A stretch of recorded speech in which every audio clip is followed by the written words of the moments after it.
So the truck with no name is home, which means the team is home, and it's only Friday. They're supposed to be home 2 days from now. So that means Siva has let us down yet again. They canceled the second leg. Last week, they tried to have them sit in Denver for 2 days. No bueno at Siva for us or the team truck. As far as Martin and I go, haven't offered us anything yet this week. Last week, everything they were offering us, it's basically, you know, not to be cliche, but know your worth. Say no to cheap freight. It does not make financial sense to operate fancy at $6.50 a gallon for fuel costs at the rates that Siva is paying for these short runs that they are offering us. So we're here, we're hanging out. It's all good. Really, it is. It's all good.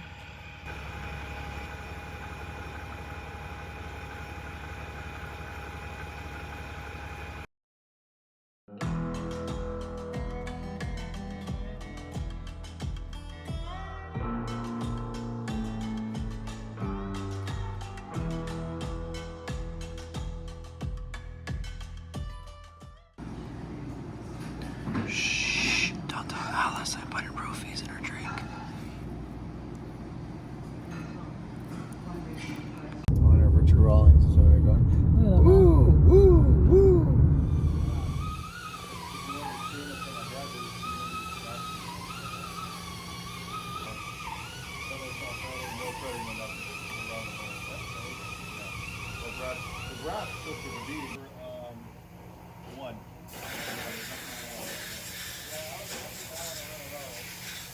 So we stopped here at Rigetti's to pick up our fuel injectors, and man, they're making progress. That block, we might even be able to pick it up later today. If not today, tomorrow. That's going to be awesome. I know Martin's ready to get back at it, get that sucker put in tiny. We had the injectors here because we're getting them tested. Interesting, because like a lot of people are like, oh, do this, do that, but you guys maybe don't realize how much it costs to do this and do that. I know. I was like really surprised to see how much it costs to get injectors tested. It was $303. Well, but you have to understand that it's pretty labor intensive to test injectors. It's not just... And I don't understand because I've never done it, obviously. It takes a lot of time.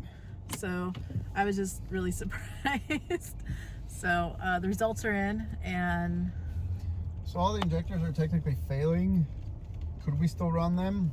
Yes. The biggest thing with the injectors is at wide open, they're okay. At part throttle driving, some are overperforming, some are underperforming. So that's how they're failing them. But in theory, I believe the injectors are probably in better shape than most of your aftermarket injectors you could get, because they're probably like way over fueling or way under fueling. Yeah, they're telling us some horror stories of people who bought some aftermarket injectors and that they were no good. Well, the thing with these engines is they have like 6 different injection points, or however you want to say that, but they inject fuel multiple times during a stroke because they have pilot injection, they have wide open, there's just different ranges of operation on these engines because it's a common rail fuel system, so it's very high pressures and it's very sensitive. The reason why they are not passing is because they're just old. 830,000 miles on these injectors, because these are our original injectors. They've never been replaced. Every part number is the same, so they have never been replaced. And I would say that's a win, man, because usually, you know, if you do piss poor maintenance, you lose an injector. They're telling us a lot of people, even at 500,000, they're needing all new injectors. He said that we could still technically run them, but he doesn't recommend it. But that's any shop's going to tell you that, because if it's an injector that's not passing. But is it going to kill our engine? Probably not. Are we going to go look into a solution? Probably yes. So if you're wondering to buy new injectors from Cummins, $9,000, $9,000. And that's with special influencer, YouTuber, high roller, big star discount. No, it's not. It's you guys are spending money. You guys are spending the money with us already, and we're doing your block and we're selling you a crankshaft and discount. So basically, so we do get a discount. He was giving me a 10% discount off of that. So figure about $1,800 an injector. Yeah, it's a lot. So. There's 6 of them. Do the math. Yeah, it's easy to say go do this, do that, guys, but when it comes down to it, doing this and that, it sometimes gets a little pricey. Do you want to skip out on it though? I mean, probably we don't. I'm not saying that. I'm just not saying that it's you easy are. for people in the comments to be like, do this, do that, and then maybe they don't understand the cost of doing this and that. It gets expensive. It's like, really expensive. oh, you should have a concrete shop. Well, yeah, that'd be awesome, but again, expensive. I mean, that's $15,000 to $20,000 to get done. So. Well, and I'm not going to necessarily go out and pave or do concrete. Somebody told me that I should do a concrete pad and then put the truck on it, and I'm like, I don't have time for that. My priority is to get this truck up and going. We're the kind of people, we like the pricing, like the cost to get our engine pulled was a Cooler's Light. So that's kind of people we are.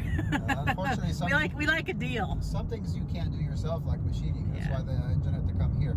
Could we have put a head on it and just sent it down the road and maybe sell it to Joe Schmo? Yeah, but I'm not going to do that. No, we wouldn't feel good about that. Every single one of those liners is set to 14,000s now. We're going to have a good engine. We're going to literally have everything. Everything inside is going to be brand new. The turbo is going to be brand new, and I guess we're going to buy injectors. So it's going to be a 0-mile engine with everything.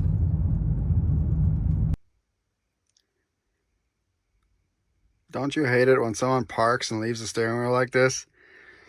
I'm trying to give you guys the effect, but you can't see the check engine light.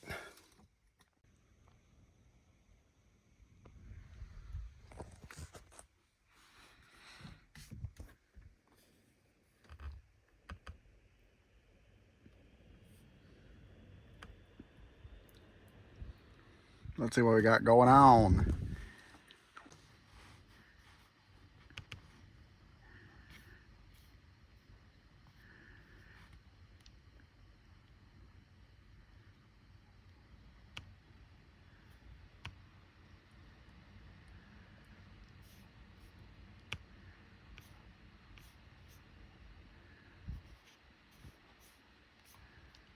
All right, so we have intake manifold 1, pressure sensor circuit below normal or shorted to low source. That could be one of two things. It could be the boost sensor, or it could be the barrier. What the hell is it called? Barrel sensor, the barometric pressure. But I haven't even opened the hood on this truck yet, so I'm gonna go do that real quick and see if there's anything out of the ordinary. So, looking at an X15, the barometric pressure sensor is this guy here. Okay, it's wrapped with electrical tape. There's a little safety connector on it. It's zip tied, and all it does is plug in, and it just hangs out here. So this is your barometric pressure sensor. Boost sensor is this guy right here. Okay, so it's one or the other, I believe, on this guy. So what we're gonna do is we're gonna change them both and see if the code goes away. I believe it will. I believe it's the boost pressure sensor. So we're gonna swap it out real quick. So the boost pressure sensor is just a 10mm. You want to blow out all the crap that's out of the way. And this guy's just, you got to cut this tape off and then cut the zip tie off and take off the safety connector, and that's it. So we're going to swap them real quick and see if the code goes away. Oh, one other thing. So it quit showing boost. Like, it wasn't showing any boost at all, but the truck was still running fine. So I believe it's the boost pressure sensor. This is the IMAP, infamous IMAP, intake manifold air pressure sensor. So Cummins likes to use these safety deals on their connectors. As you can see, I think that they should use this stuff on their rod bolts too. And now we can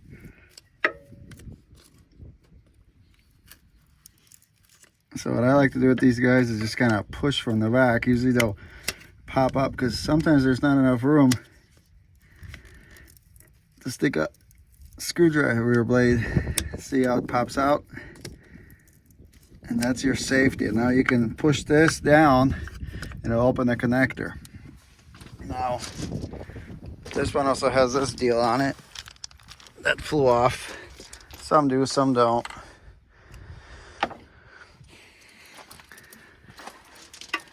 Here's the, this is the IMAP, so that doesn't have a safety. This one doesn't have a safety connector, but we're gonna undo that guy real quick.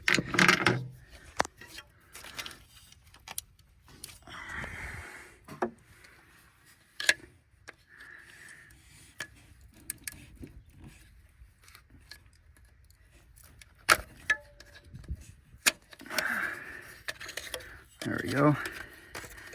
So the IMAP also has this tab. See this tab? It keeps the sensor in place. This tab right here, it's like a little deal.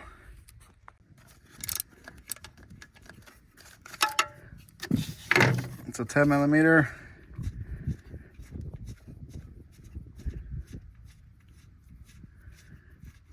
Socket.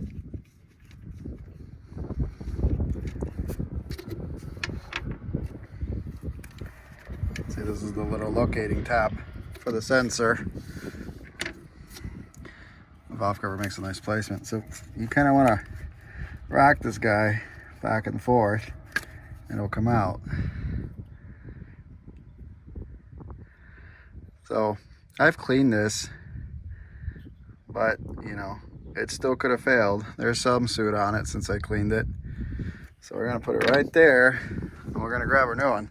Oh, by the way, now when you buy these, there's a core charge. That's right. They want a core.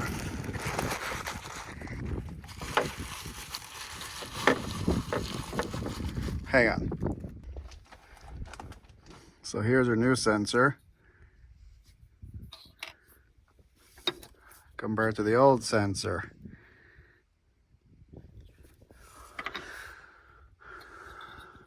So we're gonna pop it in.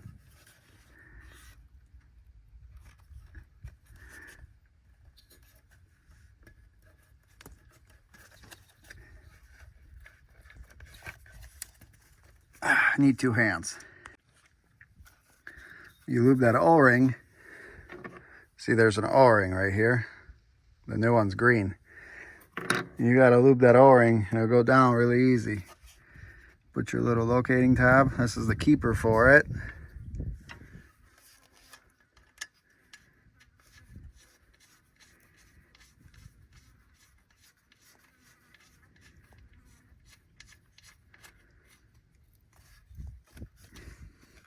When this sensor fails, your fuel mileage will go in the crapper too. This truck still ran surprisingly. It didn't derate or anything. And it still ran just fine, but I see that the fuel mileage is terrible on the dash. Alright, so tighten it up.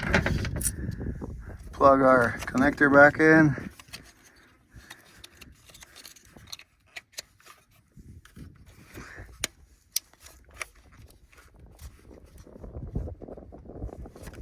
Stupid flies.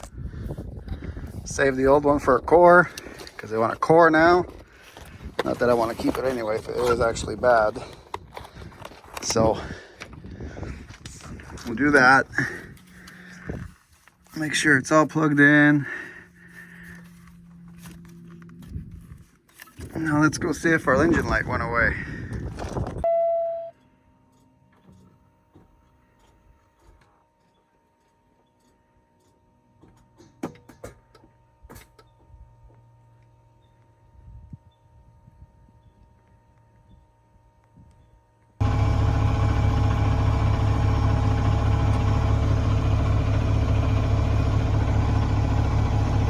Don't worry about that little guy. So, our codes are inactive now. So we're gonna go ahead and clear them.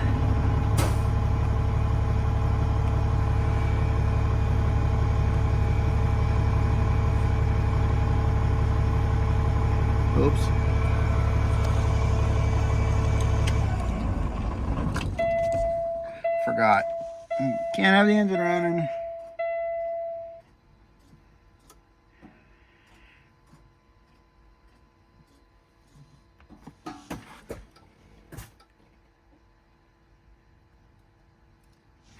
The transmission communications failures, I got to work on that harness that's down there that we plugged in. It's a little bit loose. And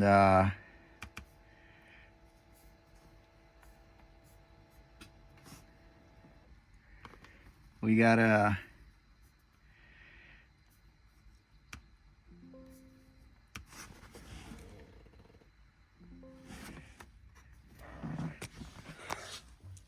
work on that harness a little bit. Yeah, there's no more check engine light. So was our boost sensor. I might return the other one because the other one was like $100 something.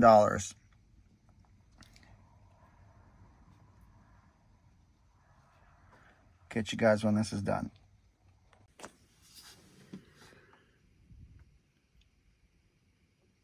Yep, that is the culprit of a bad boost sensor. Fuel mileage. It'll go in a crapper. This truck is probably down almost a mile per gallon. Last trip it did 7.6. This trip it did 6.7. Pretty bad. Pretty bad. So, guys, always replace that sensor on that ISX, X15. Once a year, man, just go ahead and replace it. These sensors, they just get suited up and they can fail. And always like to have a spare, you know, because it'll cost you. It'll cost you. And some of these engines will derate because of it. This one didn't seem to derate because of it. Some of them will derate. This one didn't. And it luckily got home. But it did cost us a lot of money and fuel, that's for sure.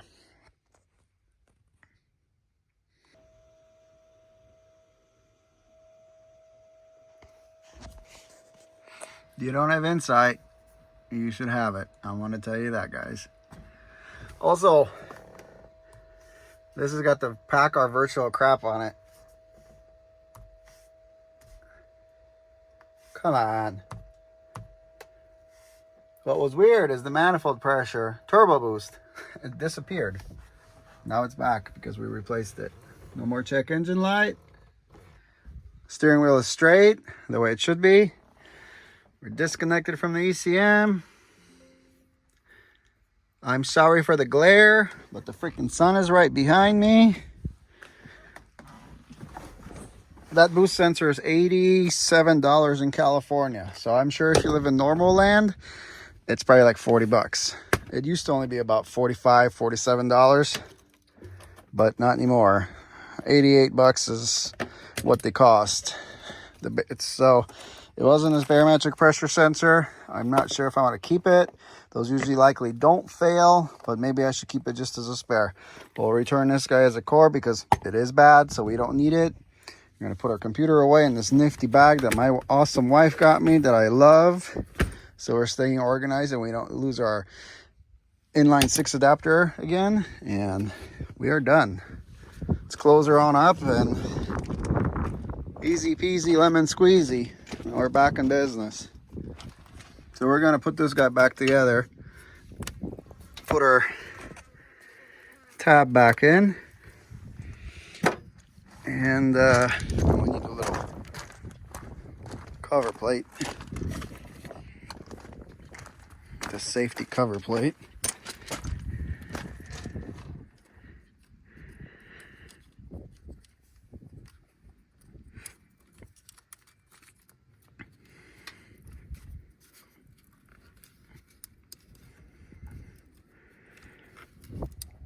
I hate these, but they keep the connector secure.